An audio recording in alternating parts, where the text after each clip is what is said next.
சுங்கச்சாவடி கட்டண உயர்வை கண்டித்து சென்னை வானகரத்தில் மணல் லாரி உரிமையாளர்கள் சங்கத்தினர் போராட்டத்தில் ஈடுபட்டு வருகின்றனர்.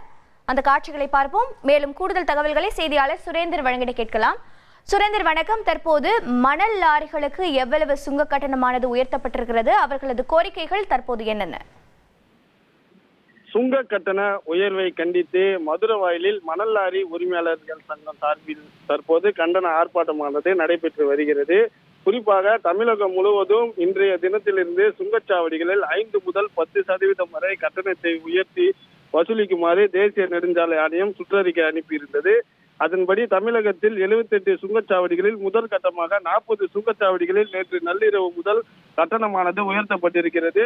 குறிப்பாக தற்போது நாம் பார்க்கக்கூடிய சுங்கச்சாவடியானது வானகர சுங்கச்சாவடிக்கு உட்பட்ட பகுதியில தான் 5 முதல் 75 ரூபாய் வரை வசூலிக்க அத்தியாவசிய பொருட்களுக்கு உள்ளிட்ட விலை உயர்வு கண்டித்து தற்போது மணல் கங்க்ராட்ஸ்.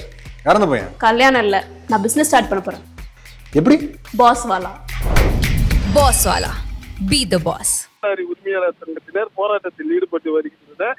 குறிப்பாக இந்த சுங்க கட்டண உயர்வு காரணமாக ஏழை எளிய நடுத்தர மக்கள், வணிகர்கள், போக்குவரத்து தொழில் உள்ளவர்கள் கடுமையாக பாதிக்கப்படுவார்கள். இந்த திட்டத்தை உடனடியாக திரும்ப வலியுறுத்தி தற்போது இந்த போராட்டமானது நடைபெற்று வருகிறது. இதில் 50க்கும் மேற்பட்ட மணல் லாரி உரிமையாளர் சங்கத்தினர் கலந்து கொண்டு கண்டன கோஷங்களை எழுப்பி, அதாவது ஒன்றிய அரசுக்கு எதிராக கண்டன கோஷங்களை எழுப்பி இந்த திட்டத்தை திரும்ப வலியுறுத்தி தற்போது போராட்டத்தில் ஈடுபட்டு வருகின்றனர். சுங்கச்சாவடி அருகே போராட்டம் நடத்த அனுமதி வழங்காத நிலையில தற்போது மதுரவாயில் மேட்டுக்குப்பம் பிரதான சாலையில மணல் லாரி உரிமையாளர்கள் 50க்கும் மேற்பட்டோர் போராட்டத்தில் ஈடுபட்டு வருகின்றனர்.